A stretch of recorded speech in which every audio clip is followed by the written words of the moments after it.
Hey folks, this is Mr. Murphy here, coming at you with one of the first videos that I'm going to do for the self-pace unit. So look, about the self-pace unit, I'm going to try to make the video short, but at the same time you're going to have to watch them if you actually want to do well here. I guess I'm preaching to the choir though, because if you're watching this then you probably don't need to be hearing this. But anyway, without further ado, I'm just going to have at this. This is section 5.1 for Honors Geometry. If at any point you feel like you need to slow down, you could always just pause it and go back and rewatch, and I recommend that you actually, before I start doing a problem, you take a look at it yourself and pause it and think about how you would do it in your head before I actually just do it for you. So anyway, suppose I initially start off by posing the question, identify the center of this triangle. Well, that's pretty vague. That can mean a couple things, and I could see how you might interpret that differently. Someone might take a guess of like a point right there, and they might pick that point on the basis that it seems to be the same distance from each side. And like we talked about, if I have the distance from a point to a line, I guess it would be perpendicular segments that defines that distance.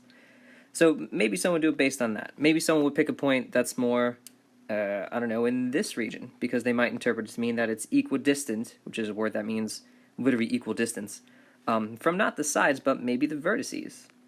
And they might do it based on that. They might say that this distance from the vertices to the center point is the same, or they're congruent to each other. Well, maybe. The trick is that there's actually more than one way to define the center of a triangle. Also, notice the minty theme here. New chapter means new color scheme, and I was feeling very minty with this one. So this is a trick question, because I'm a jerk and I do this sometimes. But we could define the center of a triangle, and it turns out there's more than one, based on some of these different categories here. We're going to start talking about those, but I just wanted to plant the idea in your head so that you can see where this unit's going. So each of these things here, the perpendicular bisectors of sides, the segments for midpoints of vertices, that has a better name than that we're going to talk about one day, angle bisectors, altitudes, those are all special types of segments within triangles. So this unit's going to be dedicated to one of them called the midsegment. So let's take a look at this bottom half. Graph the triangle ABC with coordinates A, B, and C that are those. Alright, let's get graphing. Okay, so far so good.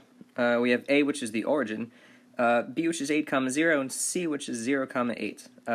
B is on the x-axis and C is on the y-axis, which is actually going to help us out when we hit number 2 here, which is to find BC. So, okay, finding BC. Well, let's look at the other sides of this triangle, because essentially if we're finding BC, we're trying to find the hypotenuse.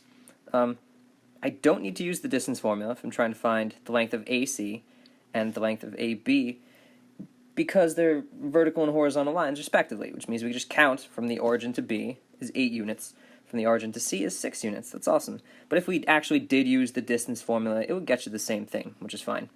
So speaking of the distance formula, if we wanted to find BC, we could pop it in there, the whole like square root of x2 minus x1 squared thing, blah, blah, blah, blah. But please remember that that just comes from the Pythagorean theorem. So I could just use the Pythagorean theorem here, a squared plus b squared equals c squared, to get that b squared is going to be equal to 6 squared plus 8 squared.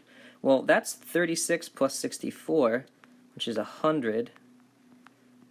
So if I take the square root of each side, if I ignore the negative answer, because side lengths can't be negative, that would be ridiculous, we just get an answer of BC being 10 units long. Alright. So similarly, if I were to say find the midpoints of A, B, and AC, that should be pretty easy too, because again, they're on vertical and horizontal lines. So if I were to do the whole midpoint formula, like x1 plus x2 over 2, comma, y1 plus y2 over 2, that would give me the same thing, but since it's vertical and horizontal lines, I can just look at the halfway point. Halfway from 0 to 6 is 3. Halfway from 0 to 8 is 4. And then I guess I'll name them based on, it doesn't matter. I'll call this one D and this one E. That's fine. So for part 4, where it says find DE, remember there's no bar over DE, so it wants the actual measurement of DE here. Has to compare to BC, blah, blah, blah. Alright, so let's actually find the length of D to E. So again, distance formula is probably what we think of right away, but let's keep in mind these axes are perpendicular to each other, so again I have a right triangle with lengths 3 and 4. If you do the Pythagorean theorem here, or if you just know this one, DE ends up being 5. That's a special right triangle called a 3, 4, 5. By the way, the one we did before it, ABC, that's a 6, 8, 10, which is like a relative of the 3, 4, 5. All the side lengths are twice as big. So if I were to, well, actually, I just answered the next part, actually. How does it compare to BC? Well, it's half as much. and I'll say as much too. It's half of BC. And if I were to ask how the slopes compare, well, I could actually look at the slope formulas too and kind of see, if I can't already visually see, that it looks like they're going to be parallel. But let's actually show that. So the slope of DE, I can get that real easily and just count from D to E. It's down 3 and right 4. That gives me a slope of 3/4. If I were to do the same thing with BC, well, that's pretty similar, which is down 6, right 8. So which is negative 6/8. But hey, if you reduce that, it ends up being negative 3/4 anyway. So lo and behold, like I said, they have the same slope, which would imply that the lines are parallel. So we just drew some conclusions about something called a midsegment. So midsegment of a triangle is a segment that connects the midpoints of two different sides. Every triangle has blank of these. Okay, well, if I look at what it takes to be a midpoint of a side, let's say that's it, and this is it, if I'm just approximating. Well, we know what it means to be a midpoint. It means it's going to split the sides in half. So we know those two segments would be congruent, as would these two and these two. Which, if I connect these, let's see how many ways I could connect them. I guess 3. I guess every triangle has 3 midsegments. That makes sense. So we just drew some conclusions about midsegments in the last page, which is when we compared DE to BC, we noticed that the one hypotenuse was twice as big as the other. So what we could say here is that a midsegment is 1/2 the length of the third side. So if I just give these some names, like let's call this guy D and E and F. What I could say is that DE is half as much as BC.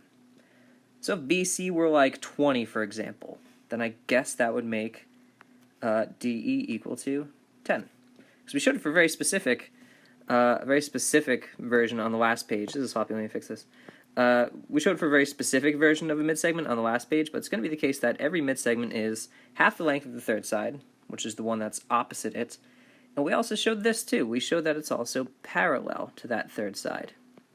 You got to deal with my handwriting here. I know it's pretty awful, but I'm on like a tiny iPad, and I can't zoom in or else this happens, and that doesn't work out.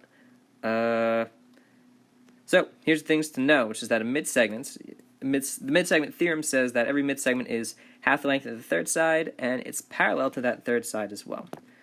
So, for example, if I asked you to tell me something about how, oh man, what a mess, how AC relates to DF. We can tell me that 2 of DF is equal to AC, or alternatively, I could just multiply this equation by 1/2, and I can get that DF is half of AC, and also they're parallel to each other, based on our midsegment theorem, which we kind of demonstrated on the previous page. Okay, so finally, here comes the mathy bits. I'm saying find SR, find UV, and then find the perimeter of one of these triangles. Fine. So if I say find SR, this guy, I should probably see that this whole right side of the triangle is littered with midsegments. Right? W would have to be a midpoint, because RW is congruent to WT. Same thing with V being a midpoint, and same thing with U being a midpoint. So what I could do in order to find SR is I could compare it to a midsegment that tells me something about it, like VW.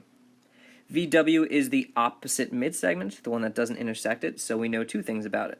We know, first of all, that they're parallel to each other, which doesn't help us answer the question, but still true, I guess. And we know that SR is double the size. So SR equals twice VW, which is twice 57, which is, 114 inches. Cool. So we could do something similar with UV, I guess, if we look at it the other way, which is, let's say, for UV, that's a midsegment too, and it's a midsegment that deals primarily with RT as the opposite side that tells us stuff about it. Yes, we know it's parallel. Cool. We also know that UV is equal to half of it. UV is equal to 1/2 of RT, which is 90. So, I guess UV equals 45 inches. Alright, so I did some coloring for part 3, which said that SRT is congruent to SYX, which are the two red triangles. So I want to, in accordance with the fact that xt is also equal to 200, I want to find the perimeter of SYR, which is the light green triangle that I've highlighted too.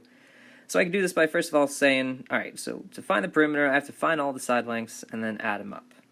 So here's what I should acknowledge, that because of congruence between the two red triangles, I guess I could use CPCTC to show that SY and SR are congruent to each other, which is cool, because we know what SR is equal to. It's equal to 114, we just found that. And I guess, ooh, that was a bad star. And we know that SY is also. So I guess they're both 114. We'll take that into account later. Then we have to find YR. So we should also acknowledge that XY is congruent to RT because of CPCTC. And if this whole thing is 200, well, we're going to have to use some segment addition postulate stuff here to deduce that YR is equal to 20. That way the 90 plus the 20 plus the other 90 gives me the 200 that when I put these three sides together, the whole thing will make up. So if I want to find the perimeter for number 3, hang on, let me change colors. Number 3, the perimeter is going to be equal to, from the two isosceles sides here, that's not what they're called, I shouldn't say that, the two congruent sides of this isosceles triangle, I have 114 plus 114, and then because the base, I have plus 20, which is equal to, hang on a minute, 248 inches. I'm ready for it to get complicated. For coordinate proofs, that's an alternative to a two-column proof. Sometimes we just want to show things algebraically. Sometimes things can only be shown algebraically as opposed to geometric interpretations. But if we want to do this, what we want to do is essentially what we did in the first page of these notes, which is we lay stuff on a coordinate plane, and then we end up proving things about them, like relationships between, whether or not they're parallel based on slope or how their sizes relate to each other. But what we don't want to do, what we did in the first page, is use specific numbers or specific geometric shapes. Like, we showed the mid-segment theorem was true for right triangles, because the one triangle that we had happened to be right. But if we want to show it in a general case, what we should do is use variables as coordinates, because if we use just random variables and we show it's true for any given values of these things, then we know it's going to be true for all triangles, not just the specific instances that we've looked at. So, an easiest place to put the object here is usually at an origin, or close to the origin, and probably in quadrant 1, too. That way we're dealing with all positive numbers, which is nice. So if I want to prove the mid-segment theorem, which I'll show the first part, and then I think we could do the second part on our own if we really had to, but I'm not going to ask you to. So to show that mid-segments are parallel to the third side, let's actually pop a triangle on this coordinate plane that I just made up here, and just make up some coordinates for it. So what I've done so far is I've placed 3 points, one at the origin, because zeros are easy to work with, one up top with just random coordinates R and S, don't ask why R and S, could have been A and B I guess, and then one on the bottom right that's t comma 0. So notice I didn't need it to be t comma u or whatever, because if it's on the x-axis then I could just have another 0 to work with for the y-coordinate. So if I want to talk about the midpoints of these things, well, the midpoint of from the origin to RS would be halfway up and halfway to the right. So, the coordinates of this first midpoint would be r over 2, comma s over 2. And again, that's midpoints, so these segments would be congruent to each other. On the bottom, the midpoint of from 0, 0 to t comma 0 would be t over 2 comma 0, because the y-coordinate's not changing. If I did the whole y1 plus y2 over 2 thing, I'd still get 0. And the x-coordinate, well, it's halfway there. Halfway from 0 to t is t over 2. So notice I could be working with any of these other mid-segments, but like the horizontal one, that would be there, or this other one here. But I don't want to do that, just because I don't have to. And using t over 2 comma 0 is just one more 0 that I could work with. So I chose this mid-segment just because it's easier to work with. Okay, so if I'm trying to show these lines of parallel, what I did was I actually gave them some names, A, B, C, D, and E, which I probably should have done from the start. But now that I have that, if I want to show that DE is parallel to BC, which would in essence prove the first part of the mid-segment theorem, I'm going to have to look at some slopes of these things. So I'm going to have to apply the slope formula to, I guess the order doesn't matter, but I could do it to BC, M of BC, BC is the subscript here, and I could do it with the slope of DE as well. So let's use our slope formulas and see what they give us. Slope formula is y2 over y1. I'll just write it up here, I guess. Ooh, this handwriting is not good. y2 minus y1 over x2 minus x1. Okay, so let's look at these slopes. The slope of BC is easy enough, which is you just do s minus 0 over r minus t, which simplifies to s over rt. I wish there was an easier way to clean that up, but there really isn't. So I could do the same exact thing for DE, and it looks like I'm going to get something similar, but a little uglier. Wow. So, s over 2 minus 0 over r over 2 minus t over 2. Alright, so that simplifies to s over 2 over r minus t over 2.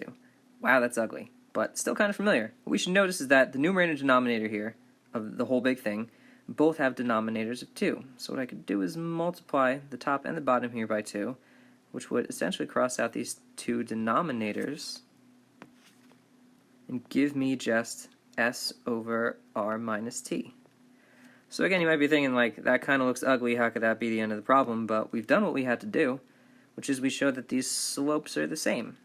So the slopes are the same, the y-intercepts clearly are not. So what we've done successfully is we just proved part 1 of the midsegment theorem, which is to show that the midsegment, DE, is parallel to the third side. We did this with random variables, so no matter what values we have for r and s and t, in other words, like no matter where these points are, this is going to be true for every midsegment. So that, in a nutshell, is the midsegment theorem, at least part of it. If you want to do part 2 on your own time, go for it, have fun. But I'm going to wrap this video up because it's already running long. I'll try to keep them shorter in the future. So, thanks for watching, keep it up, and see you tomorrow.